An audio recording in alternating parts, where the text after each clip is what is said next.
Hello, friends. Thank you for tuning in to the Odd Thoughts podcast. At the Odd Thoughts podcast, we like to talk about the everyday odd thoughts, discuss just whatever comes to mind, and have just the relatable conversations on whatever. My name is Gunther, and I am your host, and welcome to episode 19. For episode 19, I wanted to talk a little bit about social battery. Everybody having like a social battery, I guess. The fulfillment you get from interactions with other people, and also kind of the takeaway that comes from interactions with other people. And then I kind of wanted to transition a little bit into the topic of finding new hobbies, uh, starting a new hobby. You know what I'm saying? And then I wanted to end it on an article that I had read. I read an article that was talking about a man who had been accidentally mummified, it said, for like 130 years, 128 years. So I thought that'd be fun to talk about that. So if you want to listen to any of that, then I appreciate you tuning in. Please enjoy. How's everybody doing though? I hope everybody's doing okay. I'm doing all right. Um, I know that I know that's a tough thing to think about sometimes on how long we're really going to be around in this world. I know that one thing I know for sure is that time is inevitable. Time is always going to kind of continue on, and we kind of I know that I wish sometimes I know that I that's a sentiment that most people can share is that we kind of wish that some moments at least can suspend in time, kind of can pause. But throughout the days, as we kind of feel happiness and we feel sadness and we feel anger, we know it's kind of part of what's being human. We know that that's just something that everybody's going to experience. And even though you may not know that you're going to live a long time, you know that you're currently living. I think a lot of times I feel like I I have a hard time thinking about wanting to even do things in my life because of the possibility of things ending tomorrow, which is not a why would it? I don't know why I would fill myself with those kind of thoughts, but I really do try to put it in my head that I just try to make every moment count. I try to think about leaving every situation I'm in and in a better place than it was before. Kind of like making the world a better place as small as I can, as little as personal of a impact as I can.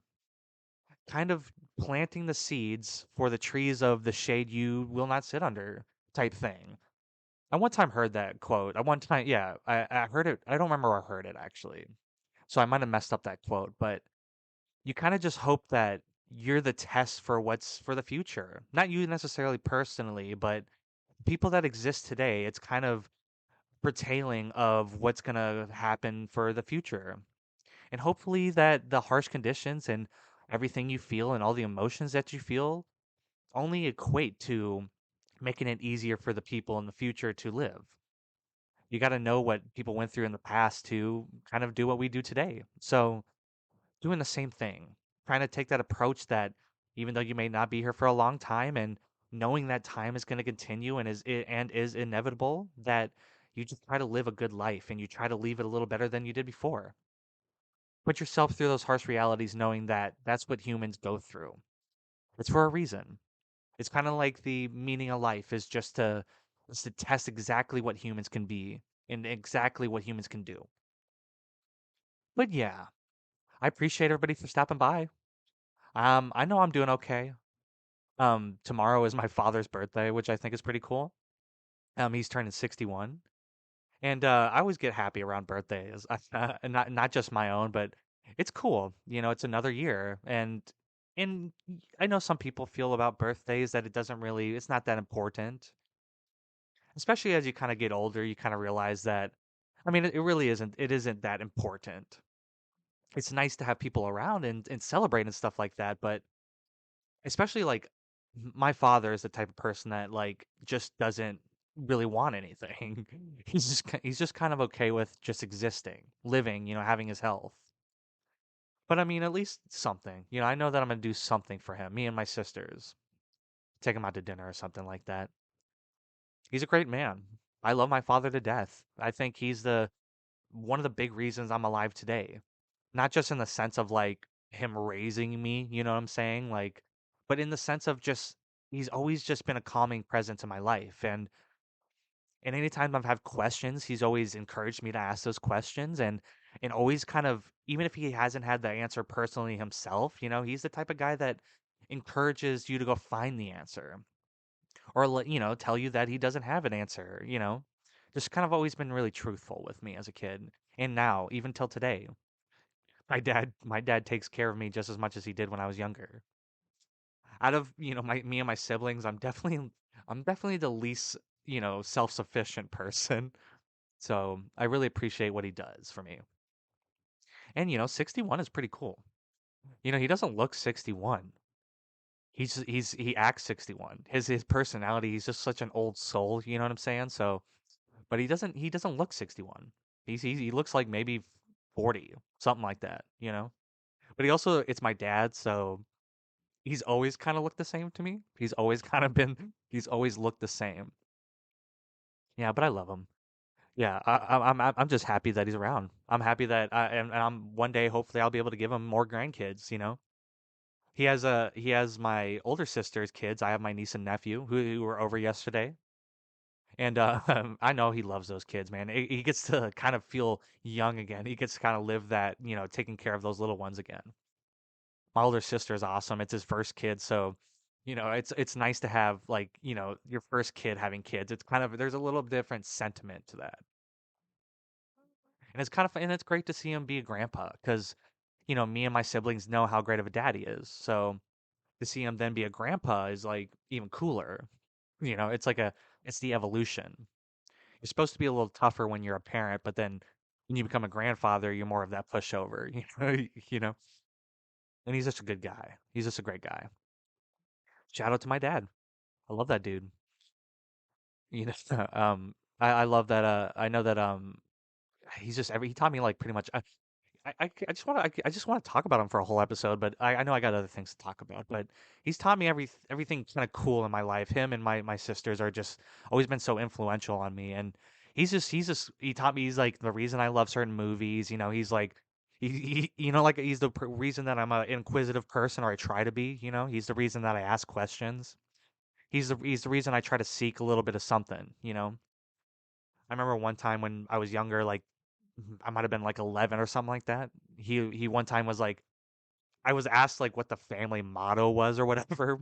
We don't really have like a family motto, but he was kind of thinking for a second and he was like, we're basically just a jack of all trades, but a master of none type thing. And that's how I describe everybody in my family is that, I mean, everybody's got a good skill set on things and everybody's got kind of the different things they're good at, but everybody's kind of in depth like that. Everybody kind of has a little complexity like that. And my dad's like the ultimate, that's just like who he is. He's literally the definition of jack of all trades, master of none. He's an awesome guy. But yeah, episode 19, I'm happy to bring to you guys episode 19. For the first topic, I wanted to talk a little bit about, like I said, I wanted to talk a little bit about social battery. Kind of what I mean, I guess, from social battery is that everybody kind of has this gauge of how much they can take in interactions with people in social environments. And I know that I'm someone who has a pretty low social battery. I quite often, or at least a small one, is I guess more so would be how I'd say it. I get drained pretty quick with like social interactions. I also know that there's often, I think, a question of introverts maybe have a tendency to have that kind of smaller social battery, right? And then it feels like extroverts are the ones that are like they have the larger social battery. But sometimes I feel it's a day-to-day thing sometimes. I don't always go out making plans and stuff like that, and I know that's sometimes hard for people like me who are relatively introverted to go make plans. So it's harder when it's more of a sprung on interaction or it's kind of like a last minute, social, like come out and hang out with all your friends or whatever, or a friend invites you to hang out or whatever. I know that I always come at it with a mindset of that I want to enjoy people. I think that's kind of a big question or at least a big like parameter that you could have, when you're going into that kind of thing. being aware that, you want to enjoy people's places, enjoy people's time, you want to enjoy the interactions. And also sometimes that setting, I think, can be very iffy, right? I sometimes don't like to be around a lot of people, so if I go out to parties or at like a concert or something like that, or even like sporting events, I get very just drained even when I'm not interacting with people necessarily. But then I feel weird if I'm not trying to be at least a little social when I'm in a group environment. There's people that I know that want to know me, and I want to know people as well. That's like the whole thing is I want to, like I said, I want to enjoy people. I want to, if I put myself into a social environment where I'm going to inevitably interact with others, I want to enjoy like I said, I want to enjoy people. But I know that I'm not always very willing to go into those settings or interact in those settings and have conversations with other people. I think that's kind of a big thing with like it's you got to be very real with your willingness for that. Everybody kind of, I think, has maybe with their social battery has like a max and minimum level. And you may have a larger battery or not, but you also know that you can take so much and you maybe know that you can kind of step in with a certain level of interaction, of socializing. I'm someone that I'm not very good at going out and like introducing myself to someone, like walking up and just like interacting. That's where I find a lot of trouble mostly with my social interactions. So I think it's even kind of drains me a little bit just to think about the idea of interacting with someone. Kind of having too many, preemptive thoughts of how it's going to go or whatever or a bad idea of people if even people want to meet me. Sometimes I don't feel approachable sometimes. But I know that when I do get introduced to people and sometimes when that it feels like the nature of things kind of go around and you eventually meet someone and you have that conversation and even no matter how basic it is or how complex a conversation it is or interaction it is, I know that I try to be my best in it. I'm not always good with conversation. I'm very real with myself talking about that.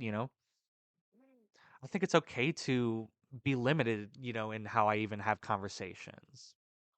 I don't have to always go so deep into everything right off the bat, and sometimes you kind of meet someone and you don't have the same vibe as them. So I think you have to be kind of real with yourself in that it is okay if you don't talk to people.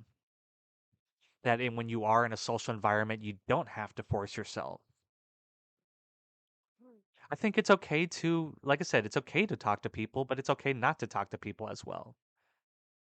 And being very, very real that when you start to feel that, like maybe that you have kind of felt like you've spent yourself, and sometimes I know that it's hard for me to gauge it even. I know sometimes when I'm going to hang out with people, I have that excitement, I have the full, what am I trying, intention of having a fully charged battery or whatever. But then again, it drains kind of quick. And I don't have the intention of it draining quickly, and then it inevitably will like affect how I interact with other people. And so sometimes that can even, like I said, even like with the preemptive stuff, like when I'm already thinking about how I might be too drained for a social like environment for going to wherever and being around people that then I like just don't go around people. I have like that fear of social interactions, of not being enough in social interactions. So I just try to do my best. I think that's kind of something that most everybody can kind of take from is that I don't think there's a perfect interaction with someone, and whether it be just like a friendly like small conversation or it evolves to something a little deeper or whatever, make friends with someone or you like someone and you want to try to date them or whatever. Also, it's always a thing with, when you go out to parties or you're hanging out with a bunch of people or whatever that there maybe will be the one person that you're like most comfortable with. And that could be a useful kind of, it's weird to say like a useful tool, but like it could be useful to help you interact with other people. I think you always find that there's an extrovert to an introvert, and there's an introvert to an extrovert type thing. Someone who's a more closed off person like myself, there are people in my life that are extroverted that help me be extroverted. And I'm often that introverted person for extroverted people. That, the bring it in type person, you don't have to be friends with everybody type thing. You can't really tell people who they can and can't talk to, obviously. So, but it's inevitable that I keep saying inevitable. I try to think of a different word than inevitable. You're not going to want to talk to everybody. You're not going to always want to, socially interact with everybody. And sometimes in certain settings, you don't necessarily even have to. Like, it's kind of weird if you're at a party and you're not interacting with people, but, I suppose there's other things to do. You can just be kind of chilling on your phone and be that kind of person. Or if there's alcohol, then you're just kind of drinking by yourself or whatever. But when I'm at like a sporting event and I'm around a bunch of people, I don't have to think about socializing. I don't have to think about interacting with anybody. I'm just there for the sport, just for the environment. Yeah, but I'm always try to be very real also on my social abilities. I have the ability to have a conversation, but I'm not very good with small talking sometimes. I don't know how much information is too much, and then sometimes if I get too self-conscious with the too muchness, then I lead to like the not enoughness. Like I said, there's no perfection in how a social interaction goes. So, how much you let off is all based off of just the nature of the conversation. I think you just got to be willing. That's what I try to reel in that it always starts with a willingness. Always that willingness of trying to put yourself out there. You got to be willing to show up at a spot where you may end up talking to someone or interacting with people.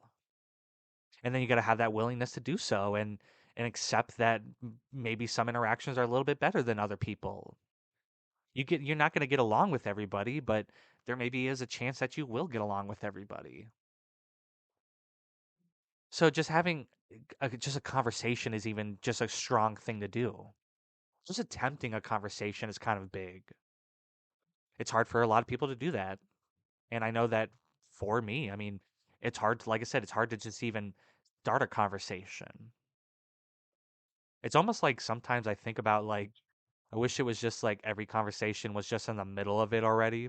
Just the middle. We're already been talking about stuff. It'd just be easier then. I wouldn't have to navigate. I could just maybe understand.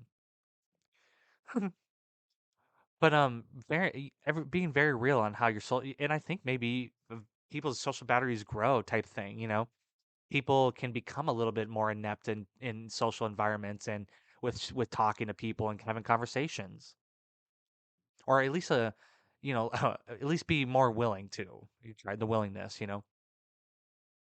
It's a big step to even just want to put yourself out there. I don't always want to be seen. I don't always want to be around people, and I have my self thoughts, my self perception, so it kind of affects me wanting to interact with people, even interact with people that I know, like, what I'm saying, like my family or my friends.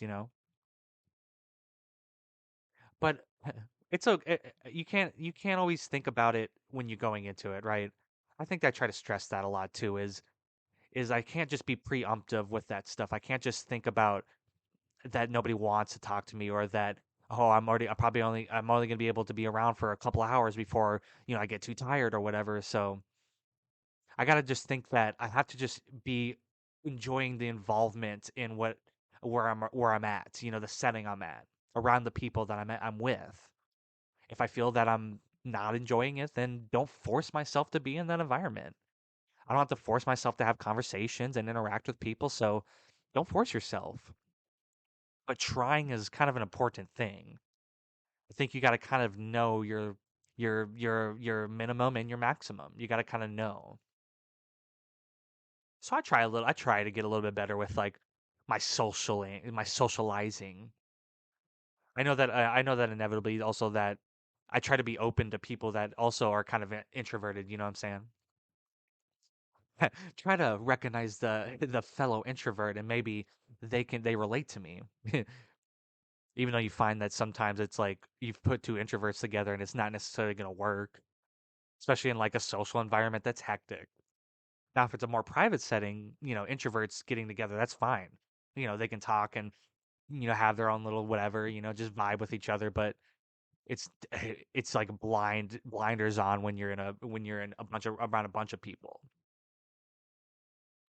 Yeah, I find it a lot easier just when it's like few people to interact. When I'm at like, when I can talk to my family when I'm at a family gathering or something like that, or, when my little sister invites me out to hang out with her friends or something like that, there's usually not a whole lot of people. So a little easier to interact. So I try to think about, I try to just think about, I don't know how to describe it. Just try to think about me wanting to be around people and trying to trick myself in a way. That's like what I guess I'm trying to say is try to fool myself into wanting to talk to people and inevitably probably just try to be comfortable enough to have a conversation. But yeah, a little bit of the social battery. I know that I get fulfillment out of it, and I know that social interactions take a lot of weight from me too. So social battery is such an influx thing. I feel like everybody's social battery is it's day to day. It can change, and it's not even just from going out and doing something on your own accord. I mean, being at work, right? It even is a thing where you just interacting with people that not even not on your own accord. You know what I'm saying? You can't help but interact with people at work, whether it be your coworkers or customers or whatever it may be. So or even when you're driving to work, it can drain you a little bit. It kind of puts you in a predisposed place when maybe you want to have more of a positive interaction with people. I know sometimes I'm kind of like I just don't want to mess with people. I just don't want to be around people in general type person. So then that makes me like already predisposed that I don't want to have social interactions. And also kind of predisposes the idea that people don't want to talk to me. So I got to make sure that I fool myself into thinking that I have like that I got like the D cell batteries and not the little AAA batteries. You know what I'm saying? Sorry, dumb analogy. Yeah, but that's just a little bit on social battery. For the second topic, I wanted to I thought it was kind of a good transition because I try to be I think about sometimes being more social as being part of my life as something I want to do as like a hobby. Even that's weird to say, but I want to make it a more normal part of my life. I want to be that type of person that people can talk to and I can talk to people pretty freely. So I try to make it like something I enjoy in life. But for the second topic, I wanted to talk a little bit about finding new hobbies. I know that a lot of times I always have like a list of interests or a list of ideas for things I want to do. And then I inevitably will get into that kind of hassle of thinking, well, what's like the first thing I want to get into and do I have time for all of it or whatever?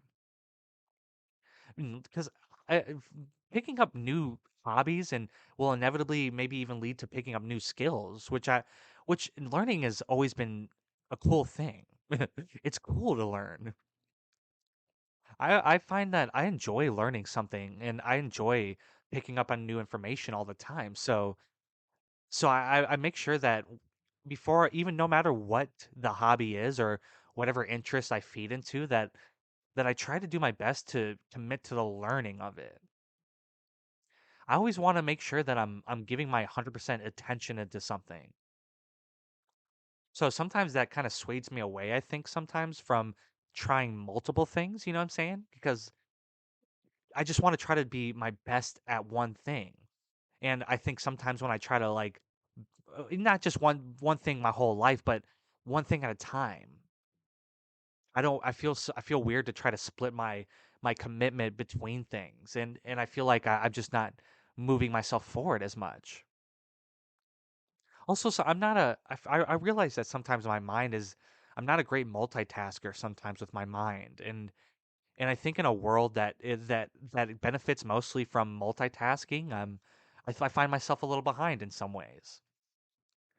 So, but I know that I pick up on things on my own pace, so I have that then I just know that whatever hobby it then it becomes, I just try to do my best to do my best at it, to learn whatever I can and not force it, especially not force it.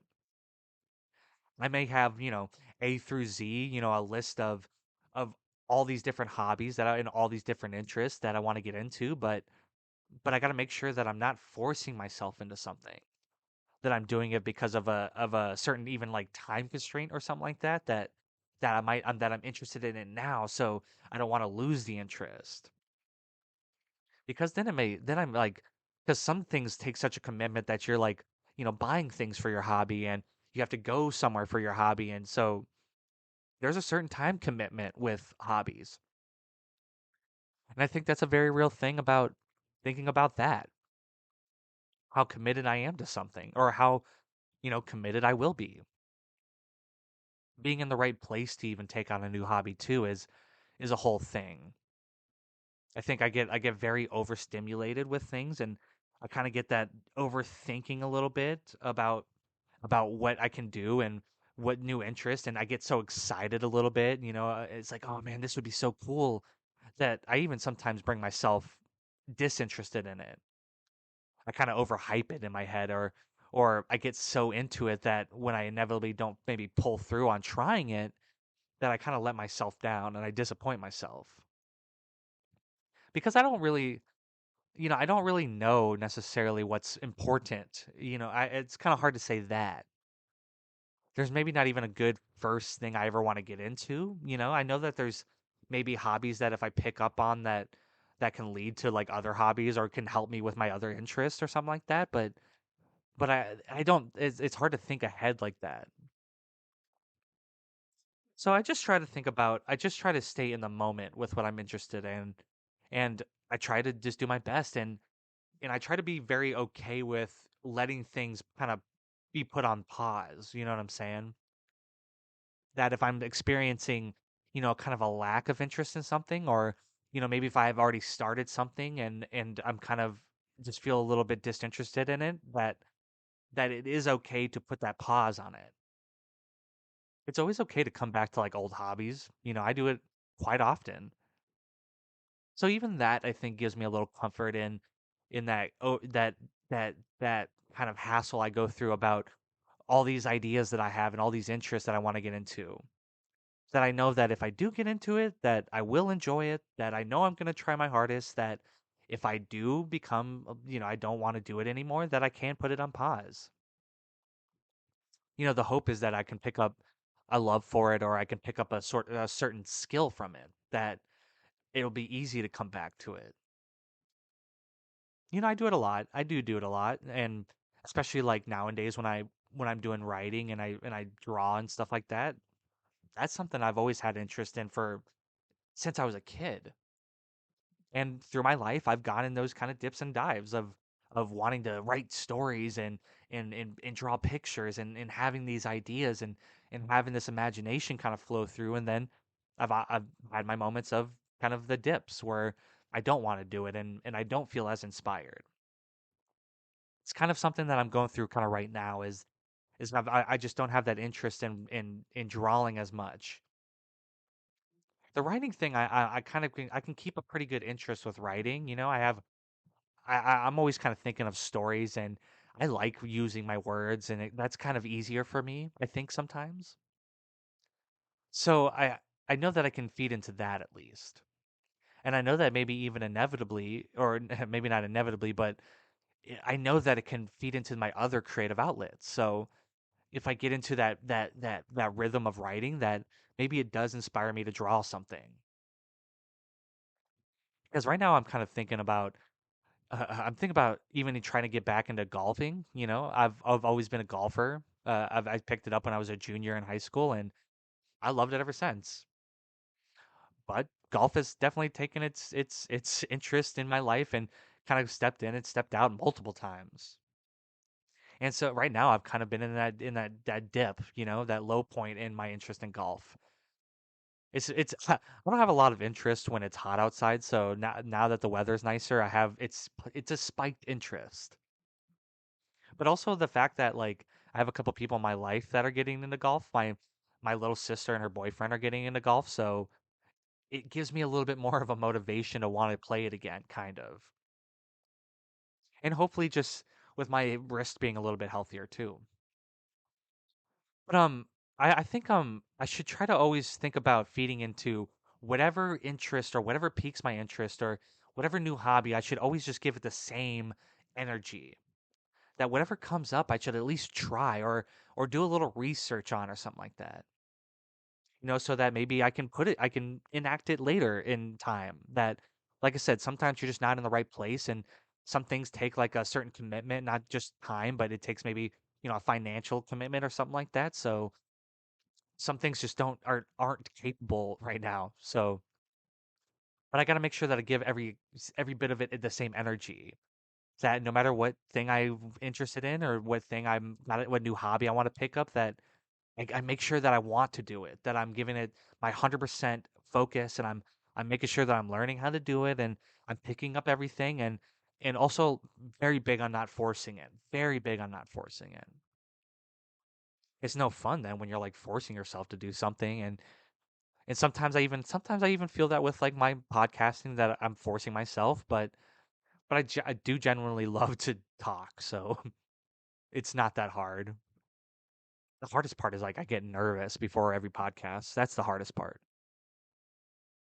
But yeah, I think it's important to find hobbies. It distracts you from a lot of things in life, and it helps motivate you, and it like I said, it's always cool to learn something new and pick up a new skill and just pick up a new love for something. So I suggest everybody have new hobbies. I'm trying my best to do the same. Something that, especially as I get a little older, it's something that I want to fill up my life. I don't want to do mindless things. I want to try to pick up on things. But yeah, transition. Next topic. All right, so lastly, I wanted to talk about an article I wanted to talk about an article I read. I read it like a week ago or something like that. I had it saved and kind of forgot about it until I was scrolling through my computer today and scrolling through some news and went to my favorites and I and I saw the article and it was just ridiculous. Just the title alone. It kind of it vaguely says it says man mummified for 128 years. And if that doesn't pique your interest right off the bat, then I don't know who you are. You're not a fun person to me. Sorry. But yeah, I read the article and it was just kind of crazy. The man is from it was due to experimental embalming. When people get mummified or I guess not even that extreme, but when people die and you go to a morgue, a funeral home, that quite often some people get embalmed just so that they're preserved for a short period of time. But apparently this man that he died in 1895. He died of kidney failure in jail. He was arrested on some petty theft, and when he died, nobody knew who his family was, which is a sad thing. I mean, 100% a sad thing, especially like, we always kind of have that perception of the 1890s not being maybe the most just time in the world. So he got arrested. It's in Pennsylvania. It's in Reading is where all this takes place. But the guy who owned the funeral home, it's called Amen Funeral Home.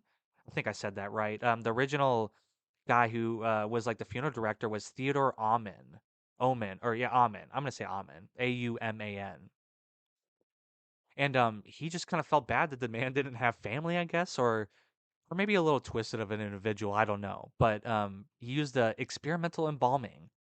I didn't really look into what the fluid was and what was in that experimental embalming, but it apparently was really good. And within 6 months to a year, he was pretty rock solid. And he stayed unclaimed for a while, and then eventually, I guess whoever's idea it was, they put him up on display basically at that funeral home. And because he also was unidentified, or at least he gave a fake name when he got arrested, he gave the name Stoneman Willie. Yeah, Stoneman Willie. What a great name! What a great 1800s, late 1800s name. Excuse me. But I thought that was so funny. Just a very late 1800s name. But they just called him that, and so they put him on display, and he's a local legend. People apparently love him, and quite often schools like take field trips to him. And when the article happened, apparently like a lot of people, it was like an influx of people were going to go see him. But all that time and no family kind of coming forward is pretty sad. And hopefully everybody has a family out there that at least will show up to the funeral and kind of remember you. It kind of feels like the movie Coco. I always think of Coco. It's just Coco's a great movie, but that whole idea that people are in this afterlife and they live as long as they're remembered type thing in the afterlife, and that's sad, but maybe that's how it is. But in 2020, they wanted to bury this dude. They wanted to give him a proper burial. Fair enough, he's been on display for over 130 years or 125 years, almost 130 years. So it's nice of them to give him a proper burial, but because of the pandemic, they was like they were incapable of doing it. They didn't have the facilities to do it or whatever. So they had to put it on pause, but it gave them a chance to research who the guy was. Which I don't know why I don't know if they really ever did it like during the time that he was on display. You know what I'm saying? Why they didn't do any research then, but because of the pandemic, it gave them a little more motivation. And so they frequented a place that was nearby called it's called the Burks History Center is what it was called. And they just went through a bunch of just different like archives and different families around the area and surprisingly eventually ID'd the guy. The guy's name is James Murphy. Apparently he is Irish descent and was from like a affluent family, a decently well off enough family. But just think that nobody came forward, kind of makes you even question who he was, who Mr. James Murphy was. Maybe he was like the scapegoat, the black sheep of the family. So they, when he went to jail, they were just like, we don't know. He's doing something. But how long was he? I guess I should have researched how long he was in jail. But to die of heart failure, and I think it's kind of a, I don't know if you want to say it's kind of weird to say admirable, but it's kind of an interesting thing for the original like funeral home director, the man himself, the Amen man himself, Theodore. Yeah. Just to just to think of embalming him though, to in this doing the experimental balming. Like, how do you know what's gonna happen? I don't think he really knew what was gonna happen. He might have known it was gonna last like a certain amount of time, and he was hoping maybe like a few years or something like that. But 128 years. Also, just going unclaimed that whole time on display. Nobody even just lying about it even. I don't know if I would ever go visit a mummy. Sometimes even in like museums, when I go to museums, I see like different artifacts, even if they're real or not or whatever. It kind of just makes you think who touched it. That stuff fascinates me though, is history. That's why when you kind of get like a situation like this where this man from the late 1800s is like preserved in a way that it's kind of cool in a way that that part of history is preserved. It's just bizarre that it's a human body and it's not just like a book or a bowl, or an article of clothing. But apparently they buried him and they also made sure to dress him in traditional 19th century garb, 19th century clothing, really made him feel at home in his final resting place, which is like kind of sweet, which is kind of nice. Just but it does make you think about it. It's a little exploitative in a way. It makes me feel a little guilty in that way that why put him on display and why make it like that. But the fact that sorry, I got distracted for a second. Sorry. But the fact that like that's like a thing that was just so normal in that community and I don't know much about Reading, Pennsylvania, which is where it all takes place and I know it's not super small. I know it's not super big, but that's it's just interesting that's everybody was it was just so normal. But yeah, I thought that was a funny article. That's all I really have for y'all friends. That's all I have to say about that. And I always appreciate you guys tuning in. I appreciate the opportunity to get to talk to everybody on the microphone and I love doing the podcast. I really do. I'm always trying to find different, things to talk about, and I'm always trying to find a little more confidence too in in doing my episodes. Sometimes I'm very like nervous before I record and stuff like that. But anyways, I appreciate y'all, and if y'all want to listen to this episode, it's always going to be on YouTube or it's going to be on Spotify under the Odd Thoughts podcast. If you find any of it enjoyable or any of it kind of relatable and you want to show me some sort of support, then I appreciate if you subscribe to my YouTube or my Spotify podcast.